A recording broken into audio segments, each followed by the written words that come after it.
Hi everyone, my name is Sam. I wanted to share my project with you about the negative effects of ethnocentrism and the Cherokee language. So the Cherokee language is endangered.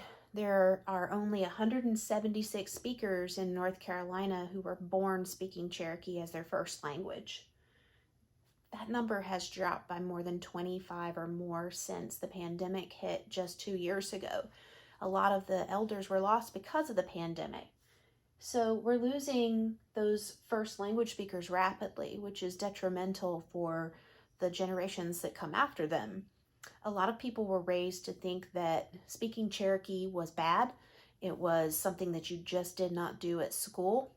And so, a couple generations back, those people stopped teaching their children Cherokee because they stopped speaking Cherokee.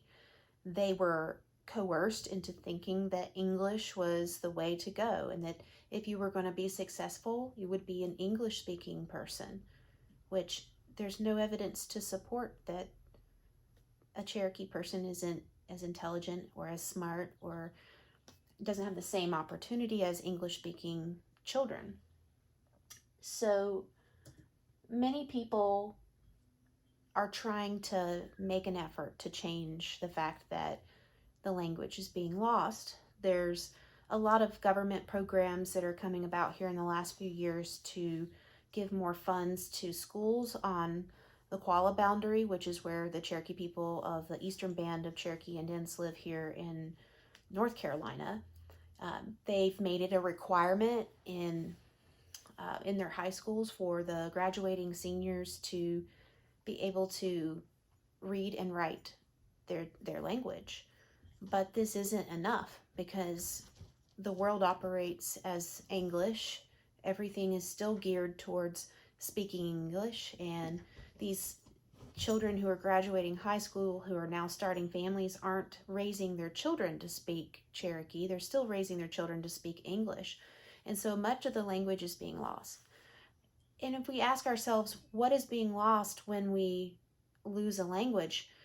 This is the key to the way people see things, the way they explain things, the little colloquialisms that are only pertinent to a certain people because of their experience, the stories, the spiritual practices. The Cherokee language is embedded into all of those things. And when we lose the language, we lose those things. And so those people now become something different than they originally were. So they've lost a lot of their culture along the way.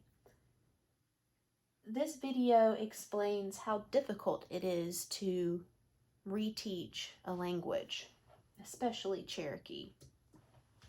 The Cherokee language is also completely different from any European language. So none of our students start out with that kind of head start with cognates in the language or similar structures in the language. And sometimes it's surprising to people in the community also that they have to come at their language now from an English language perspective. If they haven't grown up exposed to a lot of language in their home, then Cherokee language is just completely new and to me very exciting and quite a challenge, but to other people very frustrating. There is no word for word translation. One word could be a noun, adverb, adjective, just depending on how you say it in a sentence. You can take a Cherokee word and you can change a form sometimes hundreds of ways, and it changes the meaning of that word. If we say, go get something, if you're going to go get a glass of water, a liquid, it's different. Go get changes. Liquid is built into the go get. If you're going to go get a flexible item like a shirt, it's flexible. The flexible is built into the word go get. If you're going to go get a solid object, the solid form is built into go get.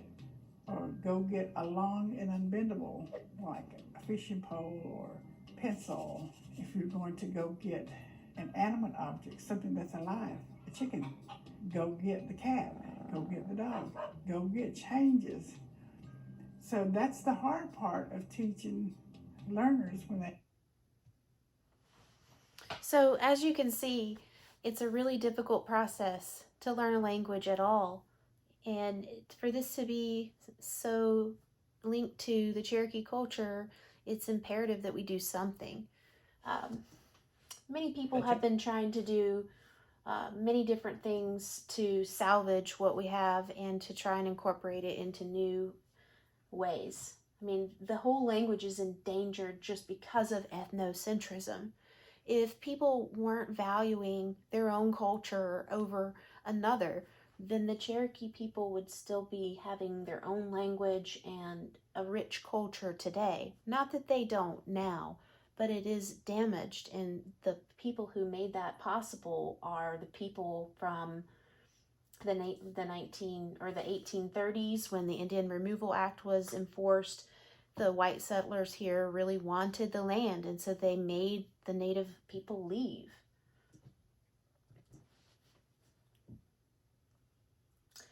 English speaking has been forced onto Cherokee people, and it's become the norm within Cherokee households. Cherokee children are no longer learning the language as their first language, and that's a really big deal. That there is a big indicator that ethnocentrism has nearly won in this case. Dr. Frey out of Chapel Hill has developed many programs for smartphones and even a whole interface that's based on Cherokee, so that Cherokee people are completely immersed in their language. There's a all Cherokee language album being released. This article just came out on May 2nd. This article is actually published in the Cherokee Phoenix, which is the Cherokee newspaper that basically was the first communication or newspaper that the Cherokee people experienced when they had their written language for the first time, which started its development around 1809, and by 1820 or so, 1830, nearly all of the Cherokee population could read and write Cherokee, which was just newly developed because of their exposure to English. Because Sequoyah, who created the alphabet for the Cherokee people, was mesmerized when he served in the war next to Americans, and how they wrote letters and they had newspapers and books. And he thought to himself, wow, we can't remember everything from stories. There's going to be loss of information, but if we can write these things down, then we can be just like white people, and we can have civilization in the Cherokee Nation. He was met with a lot of grief. Many people were against him and thought he was a sorcerer and practicing witchcraft, and it wasn't until he taught his daughter how to use the syllabus that he made, or the syllabary, that people started to see that it was actually possible to write something with the alphabet and another person interpret it. So, as you can see, it's a dark and nasty past for the Cherokee people, and unfortunately, due to ethnocentrism, the language and the culture are dwindling. And hopefully the Cherokee people will be able to salvage what they can and grow so that they can continue to speak the language. But we'll just have to see what happens, and here we are. Thank you so much.